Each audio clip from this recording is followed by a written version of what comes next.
Hey, you! You're listening to the podcast network of Gamefully Unemployed because you're an untouchable success.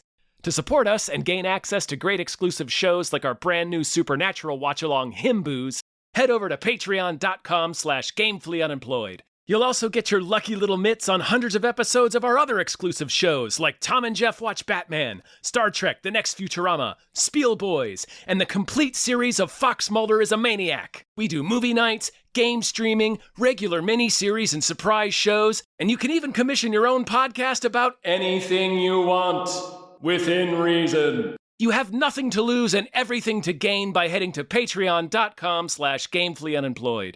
That's patreon.com/GAMEFULLY unemployed. Probably don't need help with that word.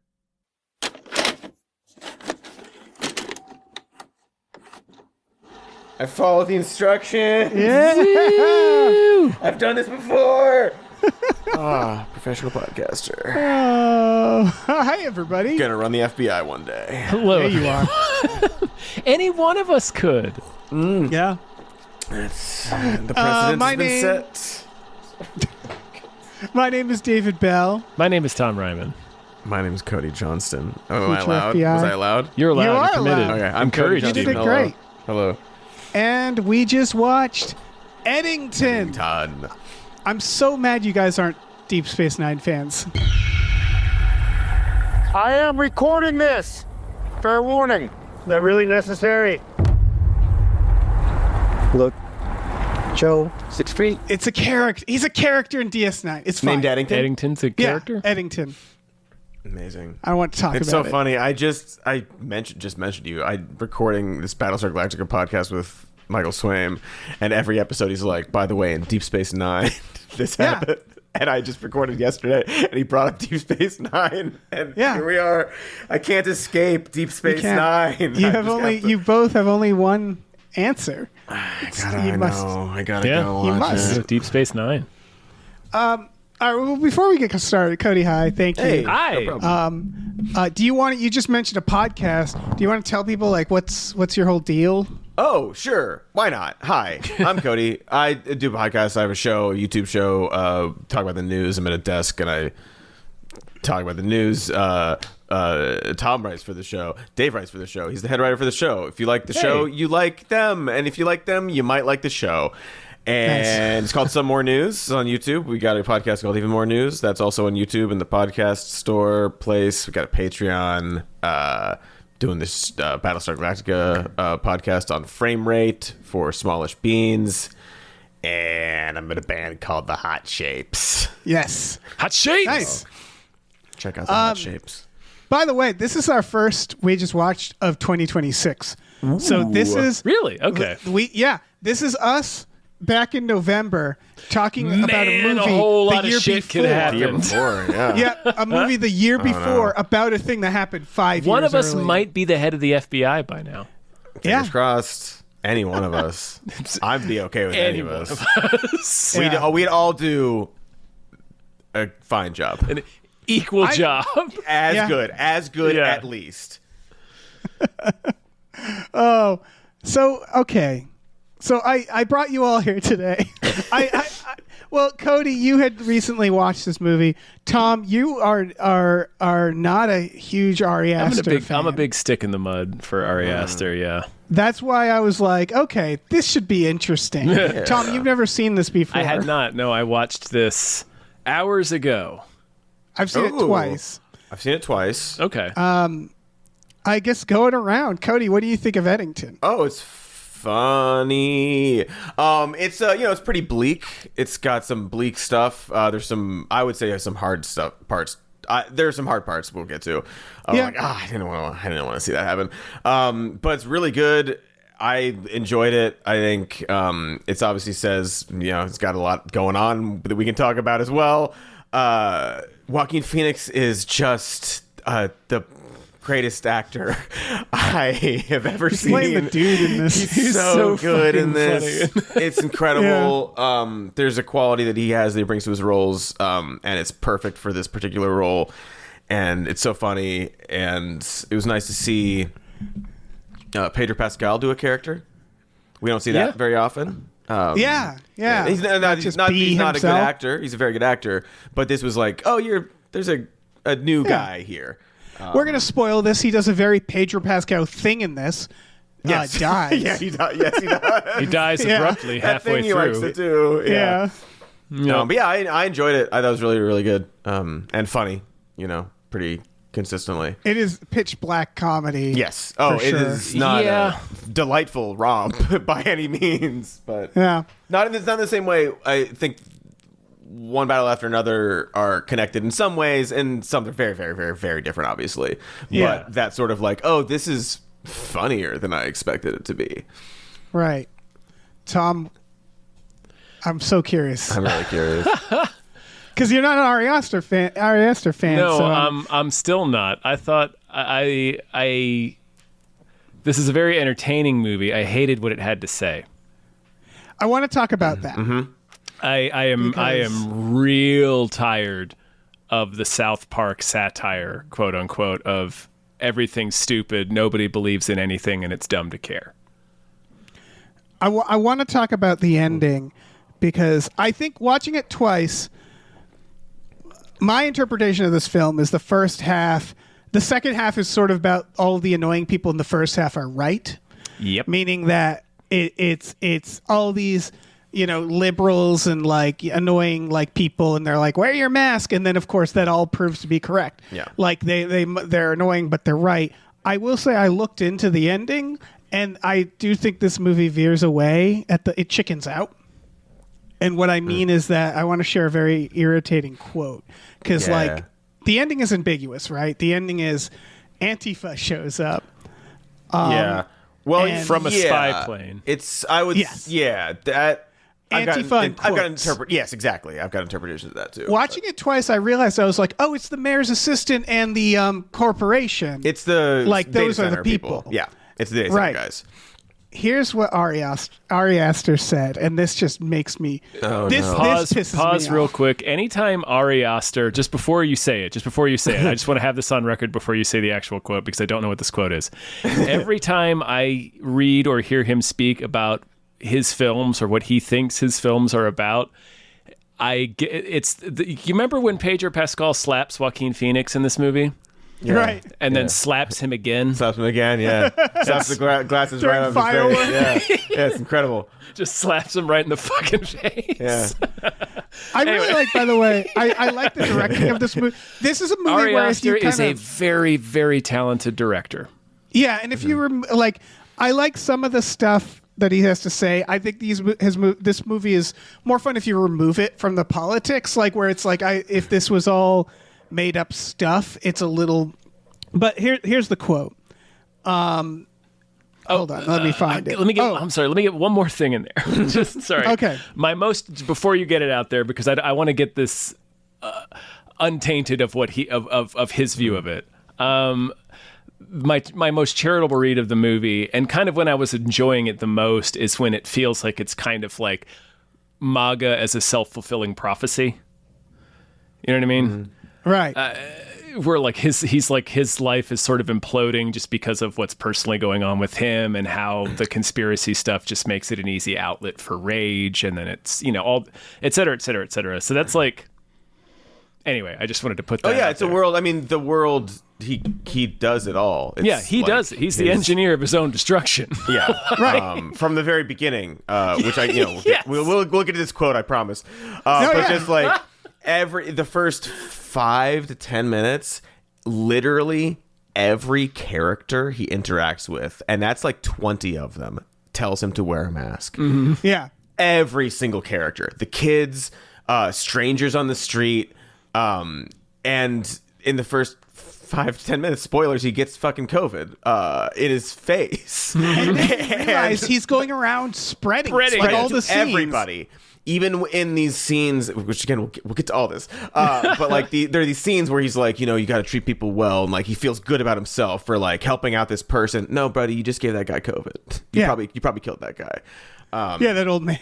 There's this sort of thing they do. I think they do a good job with the mask stuff in the sense that the people in public are meaning well and they're trying. And then there's just like little moments where people aren't remembering to have them on or something like that. In the back, they and get no reminded. One's They're like, freaking oh, out. sorry. Yeah. They do it. Yeah. And it's like, it's the, what's that? That was all because like the protest characters are like, there's the hot chick that's doing it for social media clout, and then the two other protester characters we meet are just chasing the hot chick. So it's like, I'm so sick of this cynical, like, everybody acts in bad faith bullshit. And that's like, that felt like that was just more fueled toward this sort of South Park viewpoint of everybody's disingenuous. Nobody believes in anything. It's dumb to care. Right. It felt very online at times where, like, I think there was a better way, because I don't mind taking a shot at like leftists. No, well, teens specifically too. Yeah, That's the part of it too. Like, because I feel like there's so many other people like in like ancillary characters in the background. Because like the competent characters are like, you know, the Native American sheriff and like all these people. Like you were saying, like the movie kind of just the annoying people were right the whole time. It's just that they are doing it for these more like kind of selfish or like human motivations than what we would want them to be, which is like, no, I'm trying to help. And like, I believe these things, you know? Yeah, I think the overall idea was to do this sort of thing on like, you know, everybody experiencing their own trauma and trying to find a meaning. There's the, what does he say? Like, your trauma is not a coincidence. Fucking Austin Butler. He's doing great work. He's so good. He's so good. And this idea of all these people kind of like they all have their own conspiracies and their own versions of what's happening, own versions of reality, and of course, and they're all trapped because it's together. All these are all like national things descending on this like very, very, very small town. So like, you know, what he says at the beginning for a while is like, it's not here. We're not like it's not a here problem. This stuff doesn't. It's not a here problem exactly. Until it becomes one. Yeah. And he spreads it to everybody. Yeah. Like, but whatever. And then there's this idea of like to become a problem. Yeah. Exactly. Yeah. And they all kind of miss this actual conspiracy. Like at the end, I mean the part where he's being fucking brought home and he's paralyzed and you just hear her talking about like 9/11 truth or shit. Who was and it's who just was like his he's in this mother-in-law? hell. Who was Emma Stone's mom? Who was it? Like the actress? Yeah. I don't know. She was killing it. She was really great. good. She's just every scene, like even if she's just in the background, she's just constantly talking. The mumbling and the little the little lines in this movie are so good. Oh yeah. Like the background things, the little offhand comments, they're all so pointed and funny. Right. Should I share the quote? Speaking of quotes, let's get Let's to share the quote. Let's share the quote. Well, this quote is it pissed me off, and so I'm. So this is what he says about the ending. He says everything that's there would tell us that those people are Antifa, whether that means they're being sent by the GOP to make it look like Antifa is dangerous, or whether you're on the other side and you believe that George Soros is sending them in. He did a both sides. He did it's up to the viewer. He says a little more. He says the film is meant to function as somewhat of a Rorschach test. That is the moment at which the film either announces itself as satire or announces itself as a way that's really getting at what's happening. More conspiracy-minded people. It just seems like they were like, well, let's make this for everybody. It's like, you're not making it for everybody. Sorry. Like, it felt like... It's that South Park shit. That's what That's what I mean. It did feel like he was trying to like be like, well, maybe you think it's George Soros, and you're like, no, that's the mom. Right. That's what the mom would say. That's such a weird quote because that seems like a quote to me that just wants more people to see his movie and not feel like they're being attacked by it. Because you can't make a movie, especially a movie like that that is like darkly funny throughout. It is very funny. It's an entertaining movie. But like, you can't make a movie like that and be like, maybe it's satire, maybe it's not. Well, then you're a bad filmmaker. You're not an artist, right? Like, you did it poorly, or like, then what did you do? Yeah. Also, like, he's wrong. Like, that's the thing is you watch it, like watching it again, he's in the car and you see the mayor's aide. They keep showing him at certain points, and at the end they show him working with the mom. Yeah. Yeah, working with the mom, and you hear like some background stuff about his connections, and like you realize like, oh, he was facilitating this for the tech company. The last shot is of the fucking data center. The data center. That's like the whole point. It's almost the first shot of the movie. Yeah, the whole point is this data center clearly orchestrated and like made this town lose its mind so that it fell apart and they could just move in. That's clearly what happened. It's weird to be like, well, who can it's say? kind of Chinatown. Yeah. It's kind of Chinatown.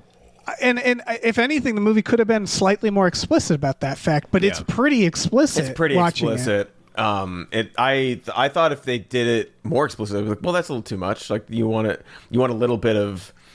Again, it's not even ambiguous. It's just a little subtler. It's like it's peppered throughout the movie, because also at least when I first watched it, I wasn't expecting the last like 30 minutes to be what it was, right? Oh yeah. Nope. So like you're watching this movie and you're like, oh wait. So he gets his weird. He does get his like fantasy kind of. He's like the sheriff protecting the town now, but also it's this weird like group of people who are purporting to be who they're not, like all that sort of stuff. But if you know that happens and then you watch from the beginning, then it's very, very clear sort of what's going on. Did you guys originally think, because they open with this man wandering into town and being crazed and I thought it was going to just be cyclical. I thought it was going to end with him wandering into town as that man, because I was like, it just feels like, and they do a part where he wanders into town like raving. There's another interpretation that it's all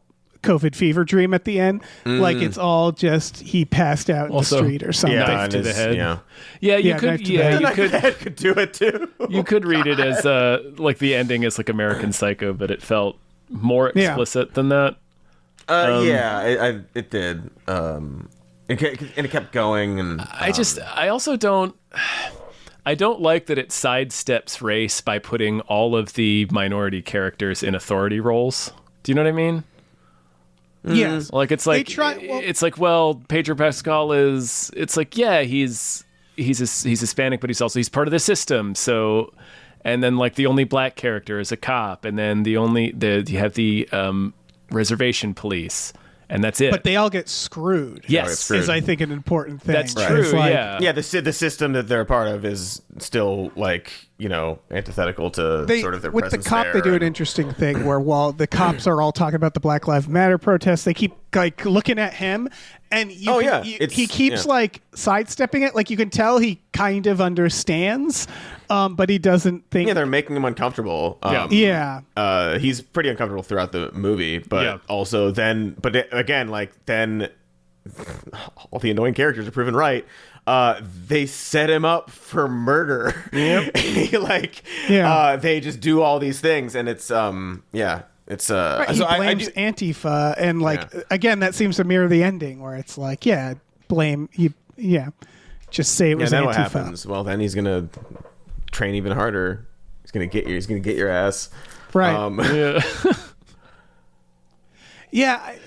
know. I don't know. Like I said, I'm tired of this sort of viewpoint. I think it's very self-congratulatory. You know what I mean? Where it's like, I'm smarter than everybody else because I'm the only one who realizes that it's stupid to care.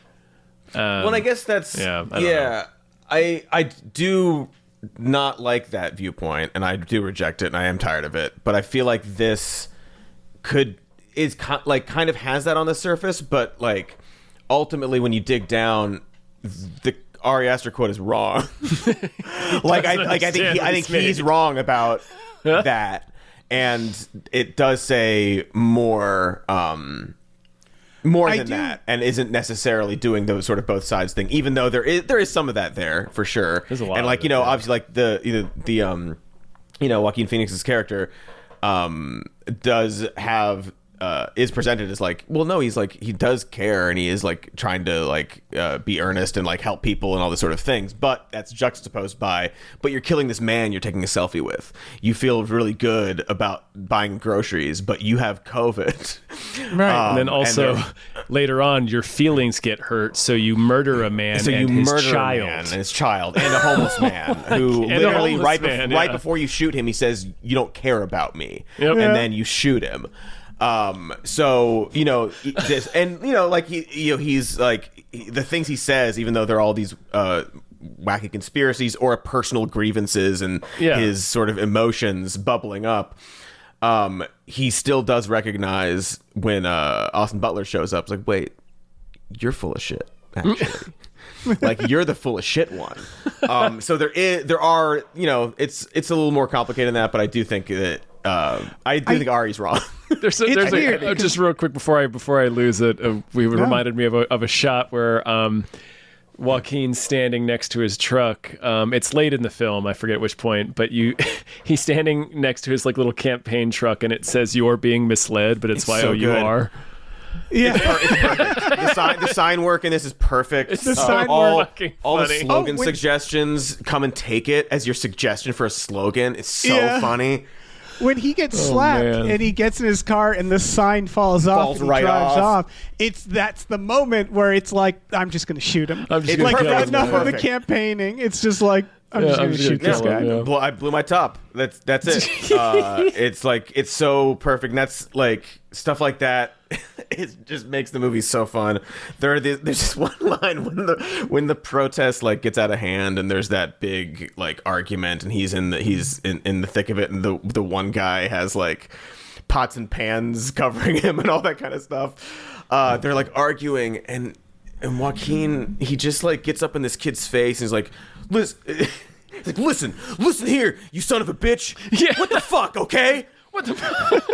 Listen here, you son of a bitch. What the fuck, okay? Is such a like the realest line you could Yeah. possibly write of the most frustrated man in the world. Just like, I don't know what to do. I don't know what to say. I know I'm right, and I think I'm right, and this is a punk kid. So listen here, you son of a bitch. What the fuck, okay? It's so perfect. And he's holding a Joaquin, ring there's light such- the whole He's time. holding a ring light the entire time. It's so good. I mean, his face when he gets slapped is amazing. Yep. It's like so sad and defeated. And that's the thing, like, for all you can say about the movie, Joaquin Phoenix just like is so perfect. He's got yeah. this, He's funny as he's hell got in this this like movie. sweet patheticness, just Yeah. like this meek, like just running through every single.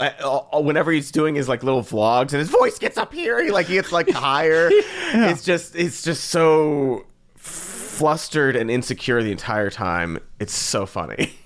Oh man. Ugh. It's pitch black. It I is- mean, it all is the parts very, at the very end when dark. Yeah.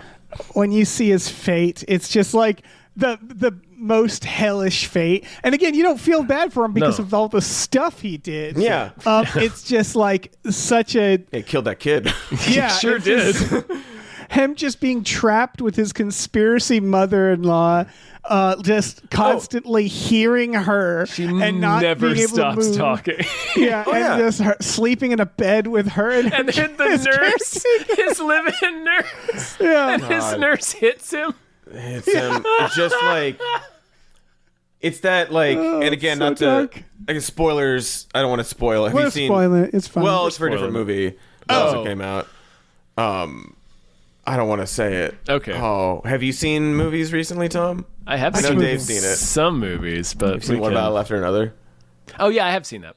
Okay. Yeah, we covered Just the spoilers, I guess. Just like this like just very insecure like character getting quote unquote what they wanted. And it yeah. And it's just the saddest, most pathetic thing, and they're just all it's so funny. Yeah. Just the Little fact that both smile on those his movies- face. little Oh, smile on man. his face.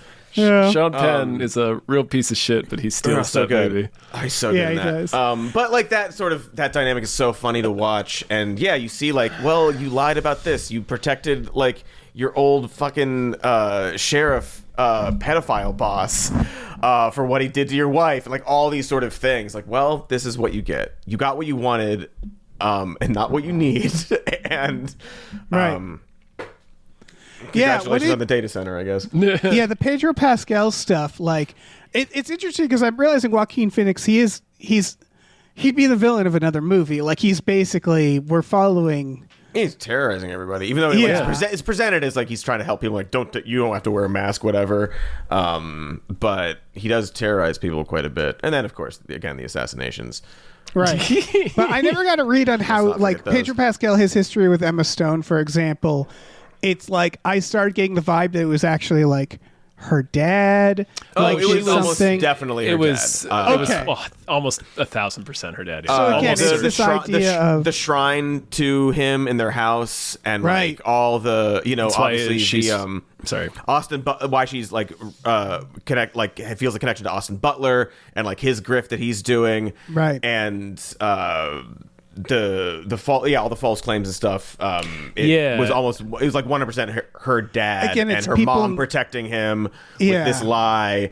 Because people not really knowing what to do with their pain. That's how it's sort of presented, like that's why she's descended into conspiracy brainworm shit, is to just protect herself. retreat from reality. 'Cause she doesn't want to accept that it Exactly. was the dad that did it, and Yeah. they'd rather it be Pedro Pascal. Yeah, And it's we much sort of easier hear that in the way. background that like Emma Stone's been sending just crazy hateful shit to their house to like this kid Yes. his whole life, Yeah. and then Joaquin shoots him. Yeah, they're maniacs. You slowly realize they're a family who's just been terrorizing this town. Yep. And like a lot of it, like so much of this wouldn't have happened if not for the monstrous dead patriarch in their lives, right? Yeah. It wouldn't have done that to Emma Stone's character. Wouldn't have affected the mom that way.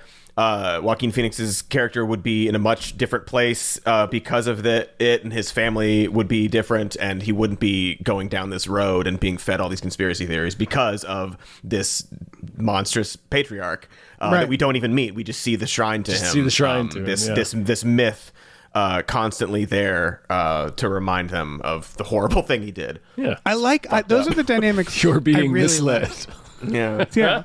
This idea of these people who are like deeply frustrated, like again, the initial idea of I don't want to wear a mask, Because he where has asthma, so it's like, and it's a thing that right? It sounds Totally- One of the legitimate. reasons. Yeah, it's a thing I totally understand why you do it for a movie, but it rubbed me a little bit the wrong way just because of what the movie seems to be saying as a whole, which is that like it almost seems like by putting that in there, you're almost kind of excusing him a little bit from the beginning. But So at that- any rate, he all right. does have like a legitimate grievance Right. for Well, the mask. I think it is. Yeah, I think it is a little bit of both, but it's more so, like because people do have those real Of course, life yeah, of grievances, course. right? People Yeah. people have like And certain look, they fucking issues suck. that make Nobody it likes hard them. to do that. Nobody likes wearing them. Right. But Sorry. then there are also people who are just like, well, I don't want to because it's inconvenient or whatever. Yeah. And I think it helped just sort of to like, as a movie, like we're watching this guy, we need to at least understand where it starts from. Yes, yeah. Well, that was okay. And but then again, the first 20 minutes, everyone's like, wear a mask, wear a mask, wear a mask, wear a mask. Yeah. No. And then 15 minutes in, he gets fucking COVID in his face, coughed in his face. Yeah. But it is good. It is good for the like I said, I do get it for the narrative because like you said, he's getting hammered. So like we're feeling his frustration. It's like calm the fuck down. Right. And then maybe don't express that frustration Exactly, by yeah, yeah, shooting yeah. his kid and his dad and It's the homeless like man. when he's and- like in the grocery store and he keeps being like, it's okay. Like he doesn't, it's this idea again where he's like, he can't articulate it, where he's like, just be okay with me. Yes. Like, Yes. just be okay. Stop it's very filming me. childlike almost. Exactly. Yeah. And it's, Yeah, he doesn't It's fine. like the Like, disruption. like, he it's doesn't like the okay. change. It's okay. Yeah. right. Also, as It's like he's someone who forgotten his has authority. asthma- Oh, sorry. No, just the masks were fine. I can't speak for everybody with asthma, but that excuse So did was my always mom. something that pinged me. So, I mean, my mom, she thought it was asthma. She actually had lung cancer at Oh. the time. He wore the mask anyway. But Right. in that I scene, still wear it on planes. yeah. Oh yeah. Yeah. Yeah. In that It's a scene, pain in the ass. But, if- but the it's not one great. like Yeah, It fucking sucks. But anyway, sucks. You know what really sucks? Also, COVID. Fucking COVID. Getting fucking COVID sucks ass. bad. But in that scene, and when he walks into Pedro Pascal's house later to turn his radio down, it's funny because he's a kid throwing a tantrum and he doesn't know what to do with his frustration, and he just has no way to express it. But like in both of those scenes, it's also scary. And Ari Aster is obviously has a horror movie background, so he films a lot of this like a horror movie, even though most of it's funny. And in both of those scenes, it's like Joaquin himself has forgotten the authority he has. Like, he is the sheriff. He has a gun. Like, he has all of this authority. Even in the face of the mayor, Pedro Pascal, he can only be like in the grocery store scene, he can just be like, Joe, like, come on, man. Like try to like talk him down. Yeah. And then the second when he walks into his house later on is when he finally just like slaps him in the face, because it's like, look, man, you're. But anyway, those scenes are interesting in that they're both funny and scary. Yes. Oh yeah. Yeah. He's always much of the movie. Yeah. Exactly. Yeah. You're waiting when he shoots. It's all guy, waiting. It's a powder keg, and it's like you're waiting for the fuse. It almost reminded me of Needful Things, because they keep showing you all the different relationships that people have in the town, and you're like, okay, how are these going to get set off? How is it going to collapse? Yeah. Right. Because Sorry. Oh no, I was just his character in general. It's the fact that like he has all these frustrations that don't really come externally. Ultimately, again, the mask thing is him being like, he just doesn't like. It's that idea of nobody liked it. No. And everybody was bummed, but it was like he has this like feeling like he wants to externalize it to some injustice, and it's like, while also being like, we got to treat each other well, we got to be a community. It's like, okay, but are you listening? You're setting the example. You're the sheriff walking into this grocery store with a gun and telling them that they can't. Yeah, they can't enforce the mask. It's Cody, what were you gonna say? Oh, just it was just it's just a fun movie to watch. It's one of those because I didn't know much going into it the first time, obviously. Me either. The second time I watched it, I knew what happened because I'd seen it before. But watching it, even also just from like trailer stuff and just sort of like the sense, like the cultural sense, like, okay, so like something breaks for this guy. Obviously, you're watching the movie and you're like, something breaks for this guy, and then the homeless man is like, you don't care about me, and then he shoots him dead for no reason. And you're like, and I in my mind like, oh, that was that. No. No, actually, he's going to assassinate a child and his father moments later. Yeah, that was merely the first domino. It was just a very. I thought it was really good movie. A really like fun little trick, it reminded me a little bit of also the end of District 9 almost, where you're watching a movie and you're like, wait, so now it's this? Yeah. Suddenly it's you're in a mech suit and it's like this like big action scenes, everything's going okay, all right. And it was like not something I necessarily expected from this movie. It goes wild a few times, because honestly, after the shootout, because I thought at that point, because he conveniently like shoots the cop who was investigating him, and stuff like that, where I thought like, okay, this is all a figment of his mind or something. I was starting to wonder. Yeah. And again, and then I thought it was going to be something weird, like which is sort of what they imply. But I was thinking, they're going to reveal that there's like some signal that the data center, like they're going to reveal that one of the conspiracy theories that his mother-in-law was rattling on about was right. Right. But there's a signal that's like making everybody crazy. That's why ultimately I just like, because like when I watched this the first time, I thought making all the teens like really annoying. And that like that view, I was like, maybe this is a way of drawing certain people into a movie that maybe wouldn't necessarily, who needs to like. That's what I was thinking about. Joaquin Phoenix has his asthma, showing it from his perspective. I thought would be a very smart way to sort of get like kind of right-leaning people to empathize with the movie before sort of dropping the second half. Yeah, and with the mayor character being like, oh yeah, he's like outwardly nice, but also he's like having these meetings at the bar. He's doing like the tech future, like that kind of stuff, you know. Yeah, And so, the local businesswoman who's pointing out all the very correct conflicts of interest. He just mutes the mic and says, "Can we shut this bitch up?" And Exactly. call the vote?" yeah, stuff like that. exactly. Yeah. Where he's not great, No. like Yeah. and the idea of like him like kind of spewing like That's what I was saying earlier like- about sort of getting around the racism by putting all of the minority characters in authority roles. right. Having him not really know much, like he keeps saying, like COVID can stay on paper for Yeah, this yeah, big, yeah, that's which good. kind of reflected how at that It was time May no of one really 2020. knew anything. It was May I of was going to 2020. say it's like really early on in a small town. That's the information we had. Like when you go back and Exactly. watch, when you go back and watch, what is it, Delirious?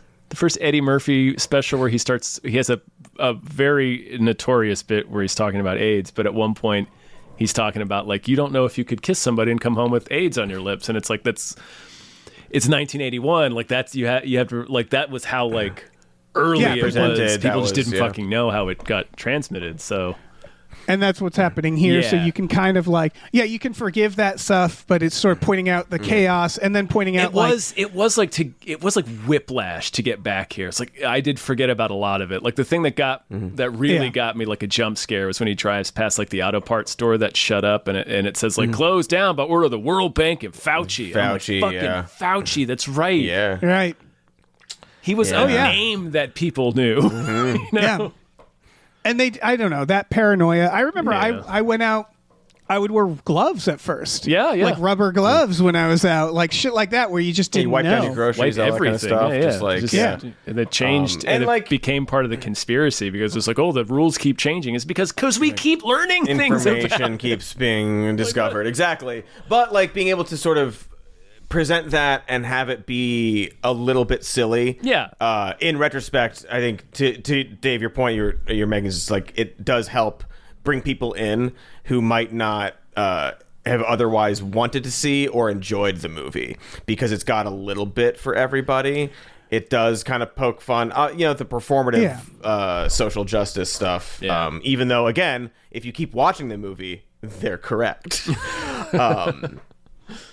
Yeah. Well, yeah, they're screaming at the one black cop who ends up being screwed over Yup. by his own people. Like, it just, I'm not sure. I guess ultimately, like, because I do enjoy this movie. I enjoyed it, but like thinking about like that aspect of it, I don't think it really would draw people in. I think it's very like a very niche, dark joke ultimately. Yeah, I do. that- I do love the punchline that kid just becomes a little Fox News twerp. Yeah. That's really so funny. funny. That's really That was funny. amazing. so good. Where it's like he's just looking for a group. He just That's it. a group, a grievance, and a group. Yeah. That's Yeah. all you need. It's very funny. But yeah, it's also it's the kind of movie like I think is very fun, and it is a little muddy. I think that quote from Ari makes it very clear that it's a little muddy in what it is trying to say. But it just as a movie to watch, it's very fun. Yeah. If you're not looking for, I think we're also culturally and in this day and age, we're kind of craving like we want like a really good movie that says like all the things that I want to say, and I don't know if we're ever gonna get that. So going into this, it was just treating it like just watch the movie, fun little movie. Yeah, If this stuff really, I can't see this movie really stressing some people out though, because it is still about all of these things, and we're all still kind of in the middle of a lot of this stuff. So keep that in it's mind if you're gonna jump Yes, into it. it's got stuff in it that I think some people might just not want to watch. Also, Yeah. again, like even the him shooting the homeless man in the bar was like, I hate this. Him ranting and literally saying, "You don't care about me," and then he's just, "Yep, Yeah, you're right. I don't Correct. want to deal with this right now, so I'm gonna shoot you. yeah." that sort of stuff where like when he's going around the protest, this is the stuff that like they try. He kind of weaves it a little bit like where the protests are getting rowdy, and they have the guys who are like on the protesters' side who are also trying to make it peaceful, who are almost like working with the cops a little bit, where they were showing that aspect of it, but it's just. Again, it's tough because I feel like they kind of strawmanned because like they have like the homeless guy walking around the protesters, and I'm like, I know people would absolutely help that guy out. There would be I don't some, know. yeah, exactly. Yeah, like that idea. That's when it gets a little like, oh, no one cares about the homeless guy. Right, It's and the sort idea of- that it's all performative and nobody really cares. Yeah. Sorry. And Right. like that is, and that's true for a lot of people. And people do treat homeless people like that, but you're right. Like, somebody would be more compassionate. Somebody that showed up to that protest would be more at least compassionate. one person. I know it's a small town, but somebody would. Again, it's sort of a parable because I was also thinking like small towns wouldn't really have. They'd go to a larger place nearby. It's like to the girl said. protest. She's like, we should be going here. We shouldn't even be here. And I think they were trying to get across that idea of like, again, I think there's a quote, another Ari Aster quote that's better about basically about that idea that everybody feels like something is broken. You know, it's that where it's like everybody knows that something is not working in America, off, but they can't. They're trying to get the frustrations out, and everybody's sort of imperfect about. And so I think that was the point of that, and it felt very cartoonish at times, but it's sort of to show like that side of it, where it's like even the people who are maybe closer to what the problems are doing it in an imperfect way. Yeah, is like the best interpretation I could have of that, and like. I mean, and like I understand that idea where everybody is just deeply frustrated during this time, and no one really knows how to do it. And like if you're in a small town, it's like there's only so much you can do, and sort of amplifies your frustration. What was it was true before the pandemic. Like everyone had that sense like things are off, and then that happened, and it just exacerbated everything, and everyone like. The chaos sort of ensued emotionally and socially and politically, and this is definitely an expression of just sort of witnessing that. And I do understand, Tom, what you're saying, where it's like, well, you're not like above it all. Like we're all in it, It's not like you're not like, wow, like did you realize that things are crazy in America? Yeah, we know. Okay, yeah, we got it. It's a little wonky and not necessarily like saying one very concrete thing, but it does explore a lot of the emotional and like psychological turmoil that is ever present nowadays. Yeah, and the online stuff. Everybody's filming each other all the time. All that feeling. And like the abuse of authority, and he's the scene. Joaquin's like, you're not supposed to be doing this meeting or whatever, and the mayor's like, well, no, I can. Wherever I am is the mayor's house or office or whatever. Okay, but then as soon as he's like, I'm gonna run for mayor, he's like, all right, we're shutting down the sheriff's office. Basically, you're gonna help me with my campaign. Like everybody is doing the same thing. It's, it's like when the girl like literally like shouts like, I know I'm a hypocrite. I know I'm a hypocrite. It's like everybody is in this movie. Yeah. The part where he has no problem wearing a mask when he's covering up the crime scene. I love that, where he's like all masked up for the crime scene. Yep. Perfect. Perfect. I also love when it's just so funny when they found the body of the homeless man, and there's a person off in the distance, and Joaquin's like, is that his friend? And the cop's like, whose friend? Because he's conflating his murders together and like thinking about like the dead kid's friend. They're not even at that house. It's just so funny. He's like weirdly not aware. Like, no, you just did 3 murders, and like nobody else knows. Like no one's in your brain right now, man. You can't be saying stuff like that. I guess you could all. I mean, it is ultimately about how like. The people at the top, the very top of the power structure, are just setting us against each other so they can get what they want done. So, because like you pointed out, it is all about it's the data center people, and they just want to get their data center built. Right. I guess the ultimate. Yeah, that's the ultimate thing. The idea, like I think the punchline works. Like I think the punchline really works of like this woman doing this speech who's like now the mayor basically even though no one elected her.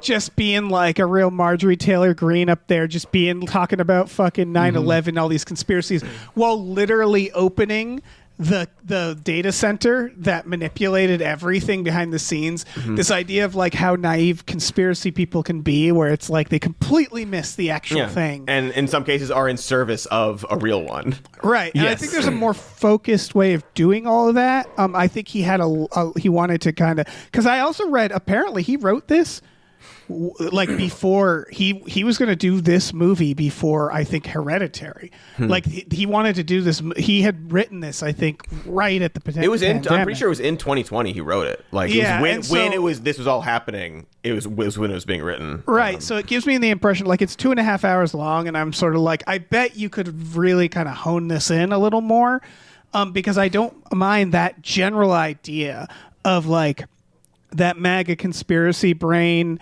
And like, it doesn't have to just be MAGA, but like that idea of these people kind of all blaming their trauma on different things and not really that general frustration, and then the manipulation of these people by a higher thing and them not really realizing it.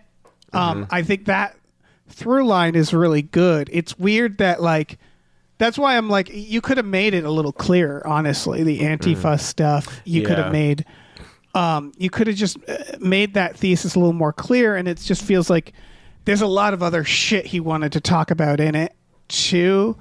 So it's sort of a soup at times. Yeah.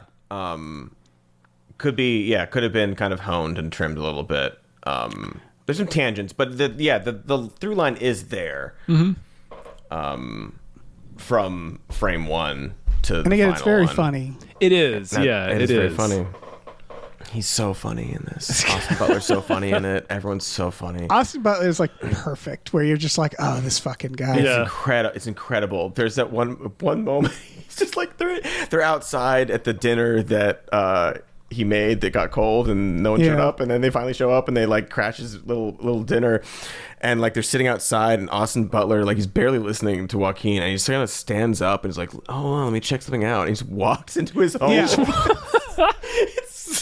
And he's so like, it's all positive vibes, where like, you're gonna be the next mayor, right, man? And like, everything is very like, even when he comes to pick her up, he's like, hey brother, like, and and it's all just love. like, and it's just like And his instantly literal tour clocks him bus. so much. It's like, oh, so you're just a liar. You're just so full of shit. Yeah. It's so funny. and her showing him. So they let you go. So then you didn't do, and he just like starts to like actually like question him. Just the mindlessly standing up and walking inside someone's house. Yeah. And like in that sort of like hippie positive way is so funny. Because like, how do you get mad? You can't get mad. Right, He's just yeah. like, I just want to check out. Just I'm feels complimenting like the your asshole, wife's art. I don't know what you want to do. Yeah, what do you want me And to he do, has like man? disciples. He has like different people just hanging on his every Yep. word, and it's just like, oh, this fucking guy. It's real good. Who ends up blocking like it's like little like line throwaway line. He blocks her mom on social media. Emma Stone ends up being like the happiest outcome. In this, joining the cult and getting pregnant is joining ultimately a different cult. Yeah. Different cult. she ends up being the happiest character. Well, she at feels the happy. end. Well, she's not. And the mom. She's not living in a house where she constantly has to look at her rapist father every day. Yeah. This huge shrine to him every single day, staring at her. Like, what a miserable environment to There's put an somebody in. fucking So fucked up. incredible line in that scene where he's sitting down at the dinner and Austin Butler looks at he's talking to Emma Stone and he says, your father was sentimental. And it cuts to Joaquin and his mother-in-law, and they're both like, Joaquin says, what does that mean? And his mother-in-law says, yeah, what does that mean? What does that mean? Oh, really good. Really funny script that is very well made. And about a very dark thing. It is. Yeah, it is. very dark Pitch black. thing. But you know, things are bleak nowadays, and sometimes you gotta laugh about it. Yeah. I think they Probably the could've- blackest comedy I've watched since The Coffee Yeah. Table. Yeah, I gotta watch that. Oof. Yeah, I think ultimately, I don't mean to put them next to, or like against each other, but I thought One Battle After Another handled this idea a little more. And what I mean is like kind of a general parable that reflects a lot of today. Yeah. Without like being too one-to-one. This this is so like this is Oh yeah, not it's some imaginary far off land. It's supposed to be 2020 in America, whereas One Battle After Another is sort of like this isn't any specific time in America. Weirdly, it's vague. It kind of like fudges dates and like periods of unrest and stuff. And it's also not like this is very much like this is about our moment. Whereas I feel like One Battle After Another is like it uses that as a backdrop.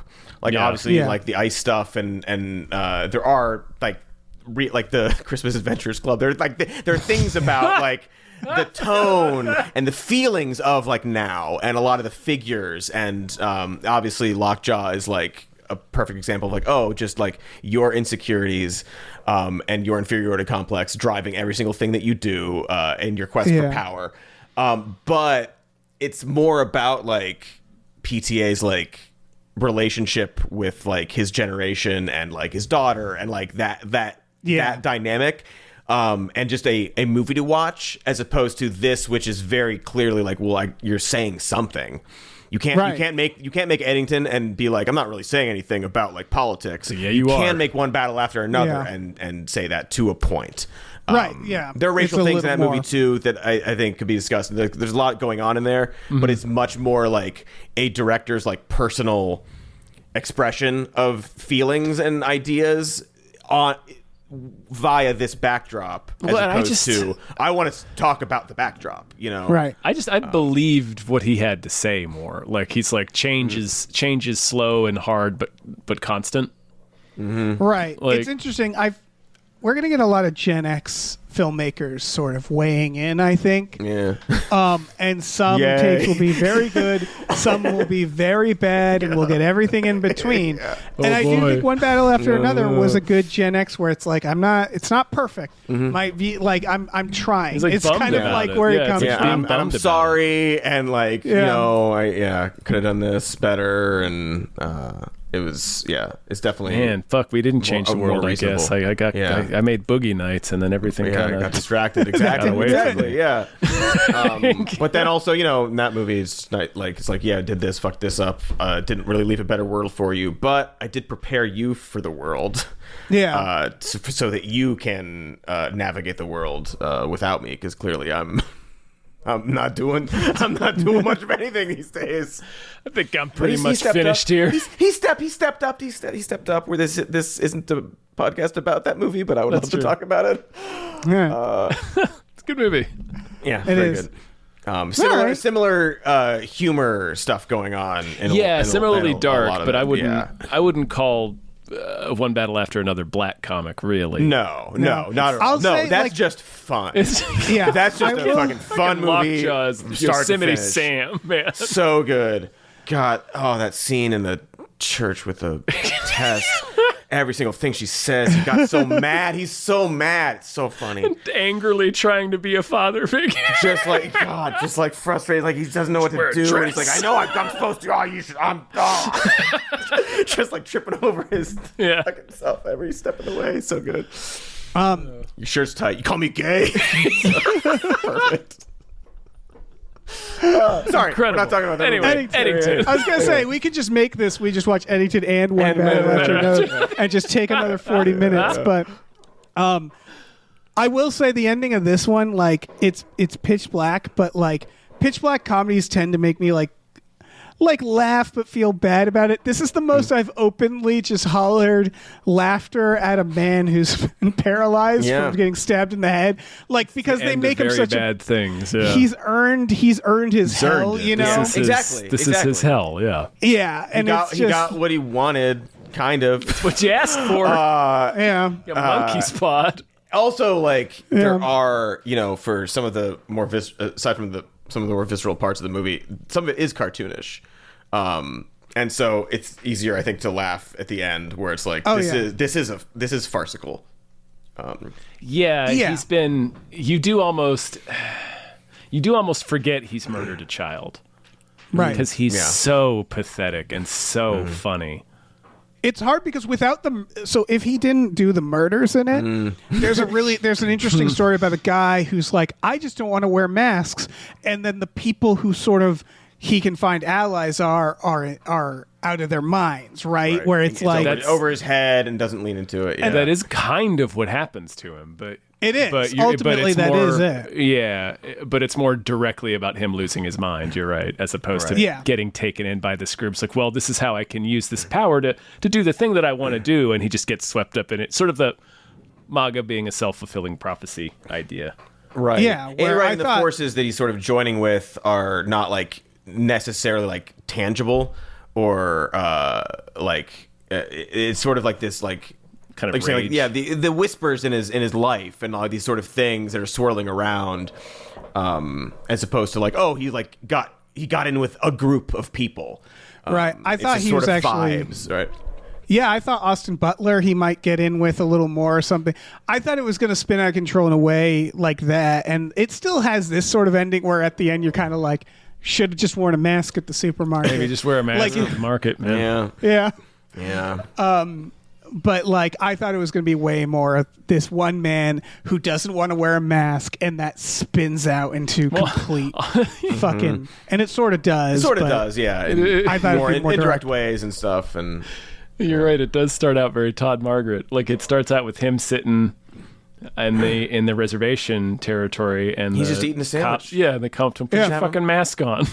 I love that one of them starts to get out of the car. It's so funny because it's not even It's that I love the beginning of the movie is really so good. And then he answers because he doesn't get out of the car. He opens the door and puts he stops in the middle of the door and like waits, like, is it working? Is my vague threat working? It's so funny. They like do like a tableau and wait for him to react. They think so little of him that they're just like, I'm not even going to get all all the way out of the car. And he's right. It is enough. It scares him away. But he ends up taking a call that even his deputy knows he shouldn't, because he's like, it's at the mayor's. Are you sure you should go?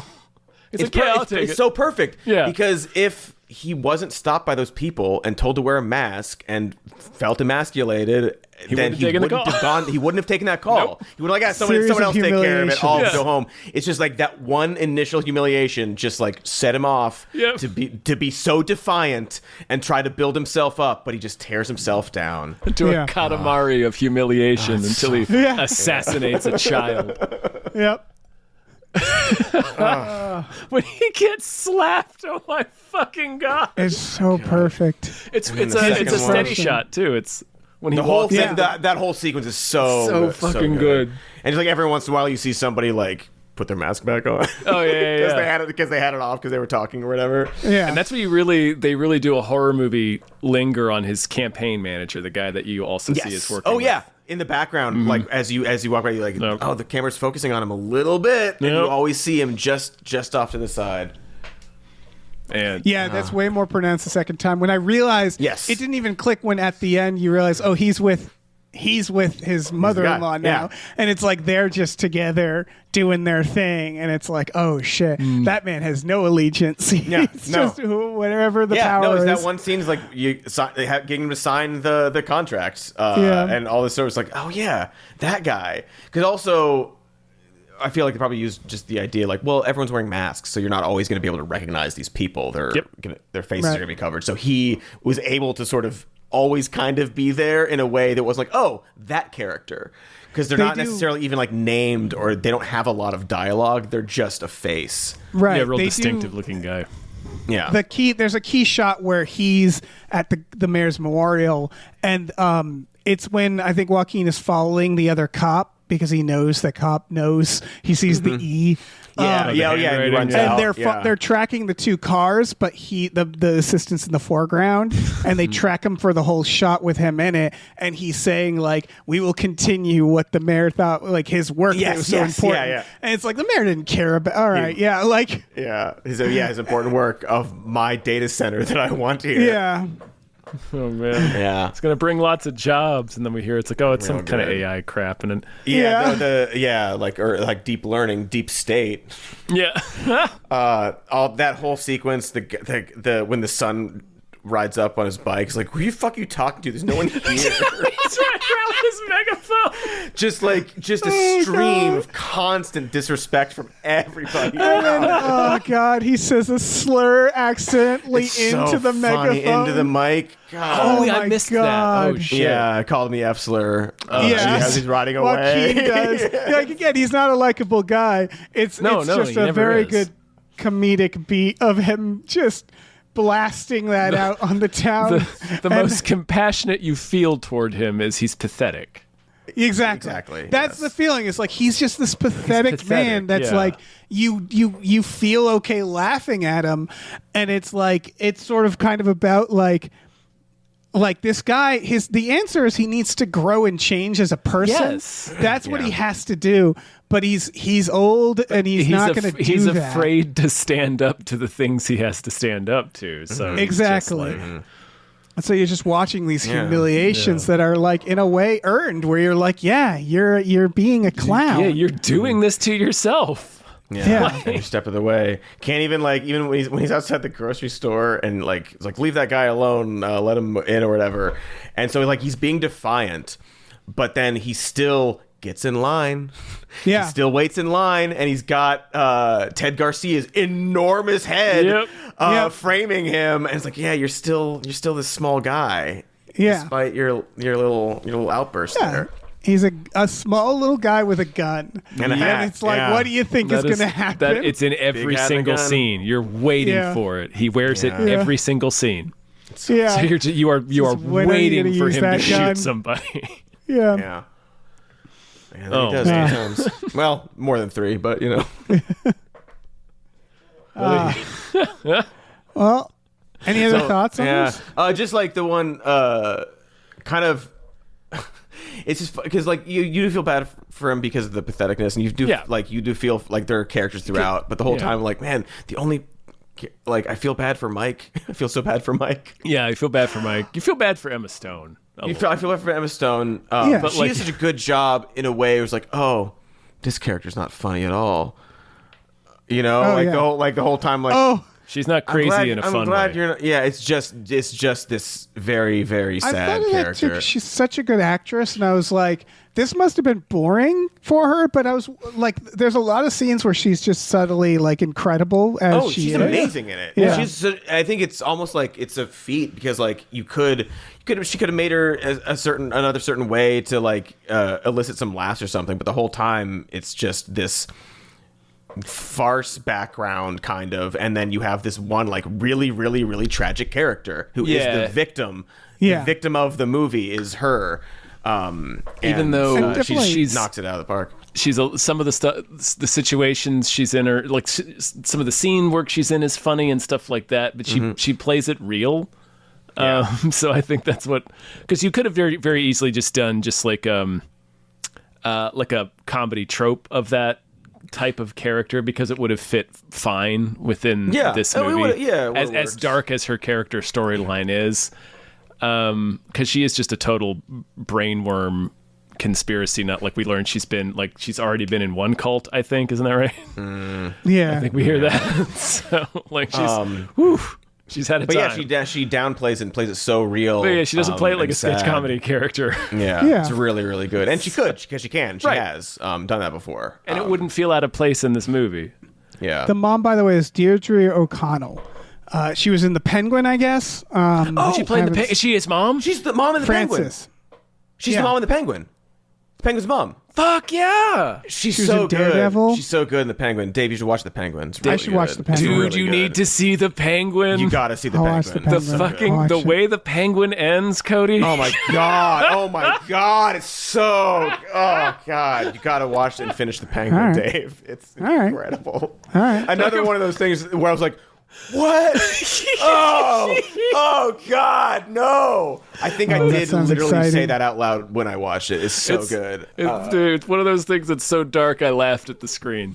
It's perfect. Yeah, it is. It is perfect. It is a perfect ending. Perfect ending to that show. Highly recommend. very- And very she's very good at it as well. Yeah, she's great in it. Oh man, yeah, she is really good. That's in it. why she looked familiar when I was watching this. Yeah, she's great in it. Yeah. Yeah, so watch the Penguin. And one battle after What's another. a penguin? One battle after another. What other movies are good? What's good stuff? What are we watching? I'm looking up some of these actors. The guy who plays the Brian who becomes the right winger, he was also in Daredevil. There's 2 Daredevils in this. I guess everybody's in a superhero thing. Everybody's in that's Marvel. you kind of have to. You can't. It's unavoidable. You can't not. Yeah. It's like everybody has a driver's Pedro. license. Yeah. Yeah, everybody in this Anyway. movie is, right? I don't know. Yeah, he was gonna be he's gonna be the Brolin's character in Weapons, but he decided to do this instead. Who? Pedro Pascal. Oh yeah. He was gonna be. Smart I think move. this is. Oh. I think this is Better better choice. for him. Yeah, he did. I think I said this at the beginning. It was like you're like doing a character. You're like doing a really good job. It's like Yeah. a very realized sort Yeah. of thing instead of most stuff with him where I'm like very talented, very good, but like this is just. This is better. This is Pedro Brolin Pascal doing Joel, I guess, but like it's just Yeah. Pedro, you know. This was And like a Brolin- role. Brolin's perfect in Weapons because it's like he's angry father, and you're like, that's someone I don't want angry at me. Yes. Like that's God. He's so threatening. He's in perfect that for it. because He's he's got Josh but he's the Brolin. presence and the anger, and Pedro, I don't think could have pulled that off. He's I Joel, can see though. him. He's Joel. I can see him doing like the hurt. I don't really more like his hurt. Joel that much. Personally, Yeah. I think there's something, and this is maybe my problem, but there's something about Pedro Pascal that is Joel is such a Joel, and I don't believe Pedro Pascal often. I think there's too much kindness behind Pedro Pascal as a man that like seeps through with some of this stuff. I think he's I think a it works little for bit of a Joel Clooney. if you it's like a that emotion misguided, because that's sort of the like I know this is we're talking about The Last of Us. This is, and I know this is a fierce debate, but I've always considered Joel the villain. And I think that's what makes him a good villain is he has that kindness, or what he thinks is kindness, but it's actually very self-serving. I just think Pedro Pascal is Clooney in the 90s ish, where they're just going to put him in everything. Yeah, and eventually he's they're going to charismatic, stick. or like whatever. Put And him eventually everything. they're going to make exactly. a Batman, and everybody's going to go like, "Well, okay, guys, wait a second. Yeah. like it's that where it's like he can't be in. It's like he's very. I think we already hit that with Fantastic Four. I was going to say, You're right. That Fantastic movie's Four, nothing. Mandalorian. He's like a Batman. That's true. But Yeah, I mean, and, like- but also both of those things, I think it's safe to say, are better than Batman and Robin as Yeah. media, right? Wait, I are put we? Yeah, I Fantastic wanna Four on a note, though- pretty similar level as I mean, it's not. I mean, I didn't care for Fantastic Four, but like, I would. I don't know. I would actually rather watch Batman and Robin now that I think about it. If I had to watch one the second that's a time, swing. I would Batman watch. and Robin is a swing. Yeah, it's a swing. It's got some funny stuff, even if it's not supposed to be. Uma Thurman. Yeah, Uma just Thurman kills fucking it. Radiates. Yeah, Oh my god, fucking charisma she's in that. the She's star amazing. of that film. Yeah. Film is a little generous, but it's just star of that. I think they nailed motion the picture. 60s vibe better than Fantastic Yeah. Four did. There's just too much weirdness in Fantastic Well, Four. apparently Pedro Pascal Yeah. wanted to do that mid-Atlantic accent. That would have been in rad. Fantastic Four, which would have been amazing, would've but they been told him really cool. not to. They wouldn't let him. It would have been Let too him. weird. Like Let him for the next one. Yeah, make it Like weird in a better they told way. him not to because you're gonna be like pulled into like the real world, and so then you're gonna be talking like this to like Iron Man, and that'll would be be weird. funny later. But it would be funny later. Yeah. Exactly. Yeah, where like characters are dying and it's like a sad scene. What am I gonna And do? just, like, yeah. do it. Oh my. Yeah. Well, Do the voice. No. He should have done it in this. he should have done it in this. Yeah. I'll tell you what, That'd Joaquin been that'd been weird. Phoenix, get off my property, see? That showdown with Can't him come was up in really here funny, and rough too. up the place. The showdown in the street when it was all windy and he kept trying to keep his head on, which was apparently not intentional. It was just like windy that day, and they realized like, oh, this is gonna be really funny because I'm gonna have to keep like trying to be like a big Oh, man. yeah. It's funny 'cause they while- keep with doing my the phone wind. in my pocket recording Oh yeah, it, but then like he's holding just it down. Oh man, such impotent rage. Yeah. And the dude is this aggression will not abide, or you Right. Yeah. I want to note aggression there's will not two stand, people sorry. who weaponize the COVID precautions. He does there. He goes 6 feet. Yep. and then the teenager does Teenager it. does it Those too. are the two people who do it because they both have the exact Because same they're children. brains. Because they're children. Yeah. Exactly. It's perfect. Yeah. They do it to the same guy. To the same Yeah. guy, yeah. Which funny. again, you feel for Pedro Pascal because it's his job. It's his job. He has to go around. He's doing what Joaquin Phoenix should do, which is like, listen, it's not cool. I don't feel cool having to say this all the time, but we got to do this. I'm You trying know? and I'm trying to keep people calm while doing it too. I'm not trying Yeah. to rile people up and Yeah. Anyway, It's a film. Batman film. and Robin. Batman and Robin. Batman and Robin. Let's kick. Are we? They should are have we called good? one battle after another. Let's kick some ice. Yeah, you're right. Yeah! Come on, guys. Come on. Man, I loved his Oh, campaign it's the slogans. Batman and Robin pun. Yes, I it see. is. It's There a we Mr. go. Freeze pun. It is. Yeah. God I damn love that it. movie. Apparently. Cody, thanks for being on. You got it. Do you wanna plug it? Why not? If you're sticking around, folks, to the end here, thank you so much for listening. And you probably heard at the beginning some more news, even more news. The Frame Rate Battlestar Galactica. This podcast right now. Sometimes I'm on Hypecast. The Hot Shapes is the name of the band. Woo. And those are the things, I think. I think Nice. those are all the things. Yeah. Nice things, man. Thanks, man. Thanks. Wait. You too. We have All right. patreon.com There we go. /gamefully unemployed. You can check that out. You can get a bunch of podcasts for $5 a month. There's Tom and Jeff Watch Batman, Fox Mulder is a Maniac, Star Trek The Next Futurama, Spiel Boys, our brand new supernatural podcast, Himboos, and every Friday night we watch movies with our patrons. Eddington might be too long for that. Yeah, it's like 220. That's It's like pretty lengthy. 2:30. Yeah, it's pretty. It's a lot of movie, Yeah. But yeah, check that out.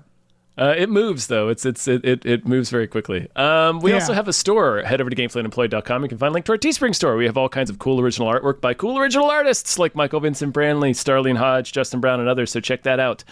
Please rate and review our podcasts wherever you're listening, and check out our new show Badical, BADICAL, wherever you're listening. I'll be putting out new episodes of that soon. I promise. I'm just going out for cigarettes. I'll be back. Oh, I know what that means. Just going out to assassinate a teen. Because As you my do. feelings As you are do. hurt. Yeah. All You were right. publicly embarrassed, so Yeah. what else are you gonna do? Get slapped in the face twice at a fancy party. Yeah. And better shoot a everybody teen. laughed at me. Everybody laughed. Hey, listen, our music is produced by Chris Corlew. You can find him on twitter.com as the Corlew or go to shipwreckedsailor.bandcamp.com. Our channel artwork is produced by Michael Vincent Bramley. For more of his work, go to mvbramley.art. Our episode artwork is by Justin Brown, available on Twitter as Justin T. Brown or at artnessbyjustinbrown.com. And finally, additional artwork is by Starlene Hodge. You can find her work at starlenearts.com or on Twitter as StarleneX. Cool. Goodbye.